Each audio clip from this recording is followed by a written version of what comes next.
Alrighty, there has been a lot of question regarding Durin himself because he's a new character that's going to be coming in Lunar 3rd. Many of us have been waiting for him. But there has been discussion regarding his kit being, a little bit similar to some of the other Pyro sub DPS character we have out there in the game, like Xiangling and potentially Mavuika. So especially for those of you who are more on the free-to-play side, looking into investment of a character is very important, which is why we're going to be having a bit of a video discussing whether or not it's going to be worth it for you to pull for Durin if you already have significantly invested into your Xiangling and Mavuika. So this is a question that I wonder myself as well. So sit back, relax and enjoy the video. If you do find it helpful, don't forget to support the channel by subscribing. With that, let's just dive right in. Nefer, as well as so many other amazing Not Cry characters, is going to be coming soon, and I know that many of you are trying to get them. So if you're planning to swipe for pooling, then don't forget to check out Use 7buy. If you know me, I always recommend you guys the best deals for your Genshin top-ups, and with a Use 7buy you can save up to a 25% on all of your top-ups. With a 4.7 rating and over 40,000 positive reviews on Trustpilot, you can be sure Use 7buy is trustworthy. Here you can see me doing a top-up where I'll be getting 2 Vulcans with a great discount. You just basically need your Genshin UID and server, then voila, your order will be processed instantly. Check out my link in the description and type in my code SUPRA to save an additional 3%, which is a great way to save your money, especially when you're topping up a large amount. So let's start with the newest character on the block and have a look into quickly his skills and kit again, because I've already covered quite in depth in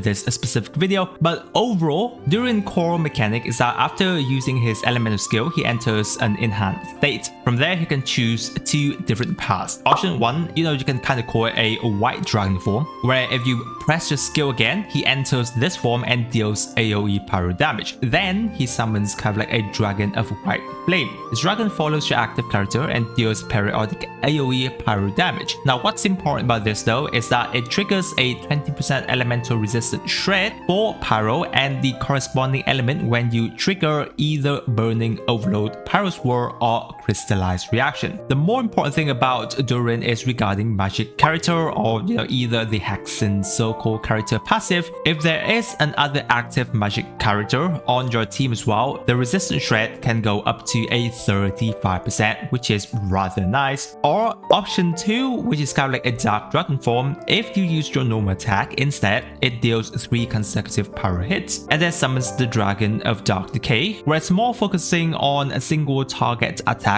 in this kind of form, and it increases Durin's own vaporize and melt damage by a 40%. Again, with the passive of magic character, it goes up to a 70%. So what makes Durin more special is in his flexibility, where if you want more of a need for AoE damage, pyro off-field application, slight team support regarding certain elements, you can go into the white dragon form. But if you want him to be a DPS character, you like him being on field doing big personal damage with vaporize and melt, you can go to a dark dragon form. So more kind of like a 2 character in 1, which is of course his main selling point. Now for the energy system, which is something that we should consider because all of the character we'll be discussing relies a lot on their elemental burst, where it has a 70 energy cost, so the energy isn't too massive like Xiangling or a different energy system like Mavuika. 70 is kind of okay. It's not too much on the high side. You can still manage it with enough proper rotation as well as energy management on your team. He shouldn't really be requiring way too much energy investment. But that being said, there has been quite a bit of a nerf toward Durin after the version 2 of the beta, where basically there's a burst damage in his white form being decreased of up to around a 30%. So before it was around 233%, now it's around down to around 76%. Now this is kind of like a pretty big concern because mainly mainly whenever we use Durin, many of the time this is going to be the form that he's using. So definitely affects team comps of a magic character specifically, and also potential DPS team that he is expected to be using it. But there is a trade-off, because with the nerf it does come along with now his power application frequency is increased to once every 2 seconds, so slightly more consistent. Therefore it's kind of like they're doing so that he's shifting more from the damaging side to a more steadier elemental application uptime for your team, which I think is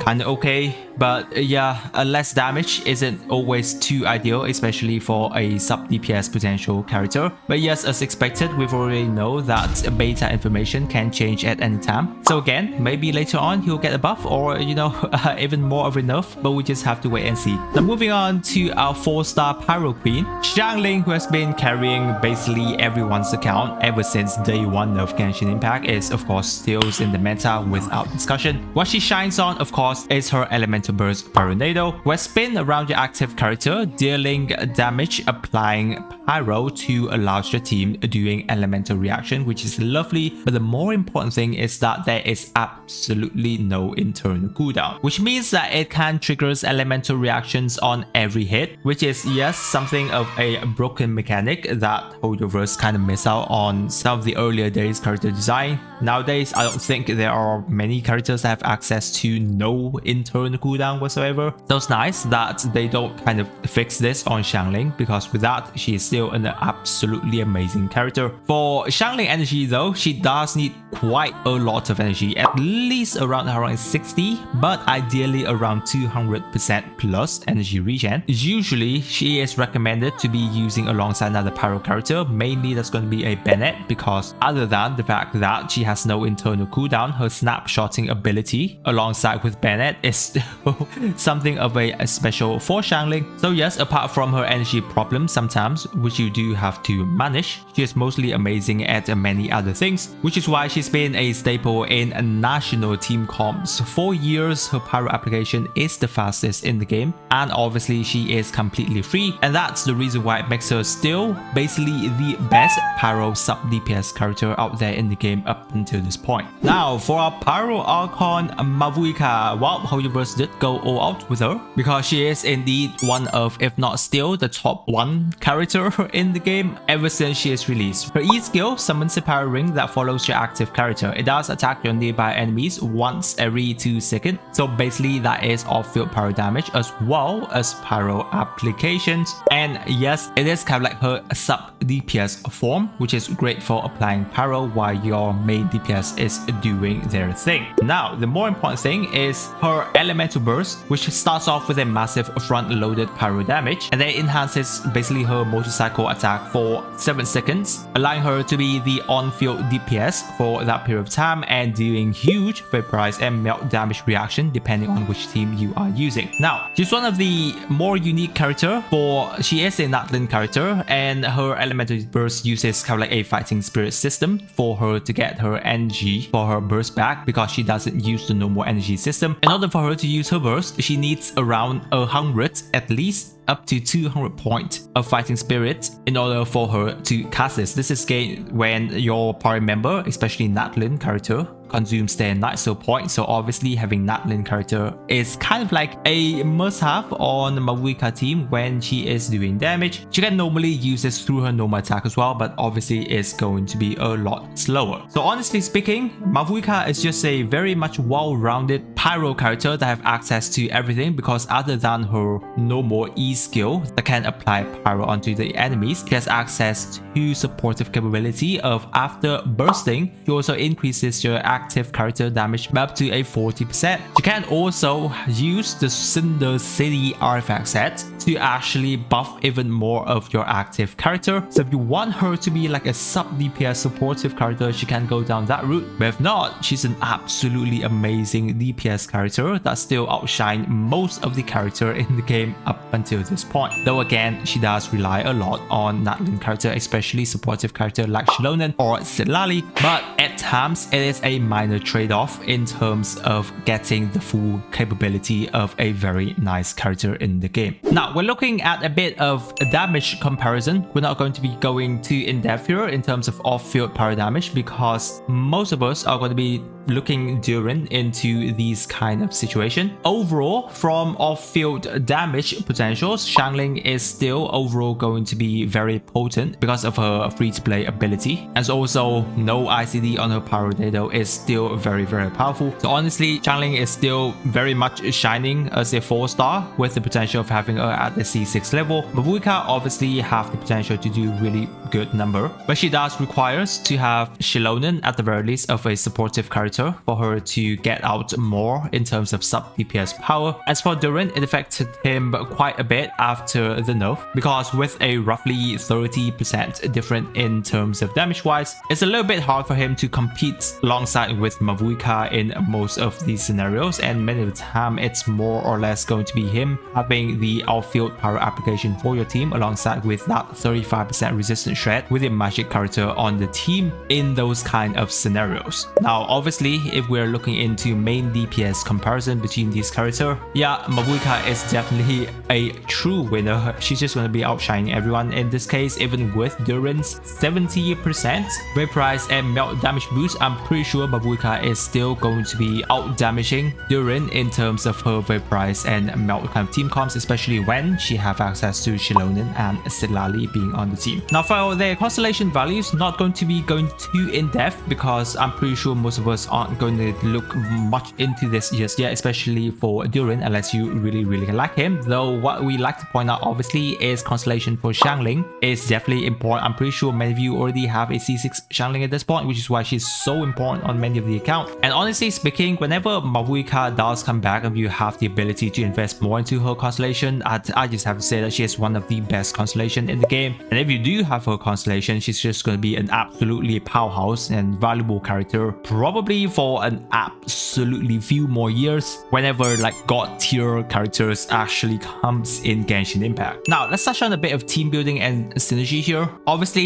we can go very in depth into these three characters. It's like a separate topic for it, but overall Xiangling is still going to be the more universal sub DPS pyro character that technically can work on any team comps that uses pyro application and reactions, and she will still do well for you because the other two characters, technically speaking, they are quite a lot more restrictive, while Durin I think is not as restricted as Mavuika because he can be used on non-magic character team, but again he is not going to be at his best potential. And also especially after the 30% nerf on his white dragon form, it will probably affect his team building slightly, and yeah, we'll be touching more on this specifically whenever we look into more of his specific team comp kind of team building. Now his dark dragon form, which is like his main DPS form, isn't being too much affected because the nerf didn't affect that specifically, but overall what we still do know is he's more toward a character that will be preferably used in magic character teams, and I feel as if his best potential team isn't being introduced yet and more potentially going to be on whenever Vaka, Alice or Nicole actually comes into the game. I think his potential is going to be much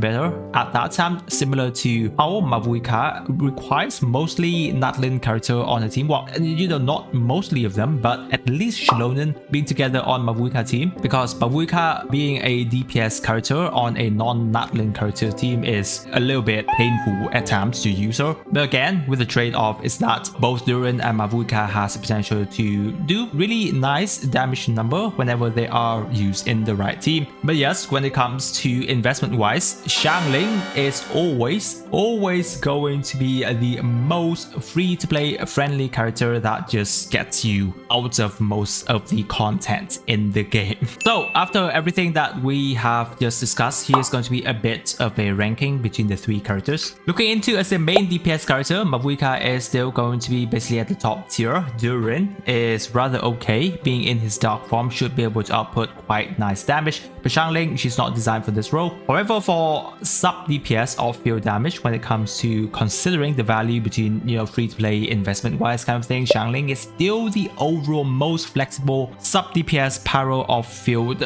character being considered in many of the account. Mavuika and Durin are on a similar cases in terms of this. Maybe Durin is going to be a little bit higher on Mavuika whenever more magic character comes in the future. For supportive wise though, Durin have access to that 35% rest rate is quite good, though Mavuika being specifically on a supportive side, having that potential of 80% damage buff to your active character from her elemental burst passive as well as the Cinder City buff is also kind of good. Now Xiangling is not going to be as good as the other characters, but she does have that 10% attack increase if you do pick up that chili from your World by E skill, 15% pyro shred as well as 15% pyro damage increase considering if you do have her at a C6 level. Team flexibility though, obviously Xiangling is still going to be the most flexible character. Durin is kind of like behind, even though it does requires you to have nice magic character on your account, but it can be used more easily than Mavuika in multiple different team comps, whereas Mavuika would love to be on a Nathan dependent kind of team comps. And so with everything we've discussed basically regarding the question of whether or not you should be still pulling for Durin or considering investing even more into your Xiangling or especially Mavuika, you can still considering pulling for Durin. Obviously again, if you really do love him, overall he's a very powerful character at the C0 already, but if you're willing to probably invest more into his constellation in the future, you know, kind of like a C1, Durin is very nice. Other than that, if you have strong magic character, you know, like Venti, Fischl, Sucrose, Albedo, Mona, those kind of character being properly built, then Durin is going to be a very nice character to be playing around with those kind of character. And if you're looking more toward the future character of Alice, Varka, Nicole coming in the future, most likely they're going to be working alongside with Durin as well. Personal DPS team comps for Durin is going to be decent because in his dark form, I think it should be able to do a kind of nice number. If you like him being on the field, that is going to be very much perfect. However though, if you are more of a free-to-play side with limited pool, then Xiangling and Mavuika are still going to be the overall better investment. Though at the C0 level, with that 30% kind of damage nerf, it is going to be making him a little bit less competitive to Mavuika and Xiangling in terms of damage number being on the off-field kind of side as well. Or if you're saving for other future characters, especially, you know, Columbina, who's most likely going to be coming right after Durin, then yeah, it's technically going to be more of a skip for Durin and overall investing more into Xiangling. Keeping your Xiangling there, you know, trying to get her C6 level at the very least, still very absolutely nice. Or if you do already have a Mavuika on your account, then still looking into a C1, C2 Mavuika, very potent. Or investing, having more of a Shilonen, Sitlali, those characters are still very much powerful, even though the meta are shifting slightly more toward not cry characters right now. It's not as if, you know, Nathan characters are already obsolete and they can't compete in the meta, as Mavuika is still technically the best DPS character in the game up until this point. So guys, I think that's everything I have to say regarding, you know, the discussion between Durin, Xiangling and Mavuika at the current point. Well, if you do have any question though, leave it down in the comment section and I or some other lovely Genshin players will get to you there. Again guys, if you're new to the channel, don't forget to subscribe to not miss out on my future Genshin videos. With that, I wish you a super day and I'll catch you on my next video.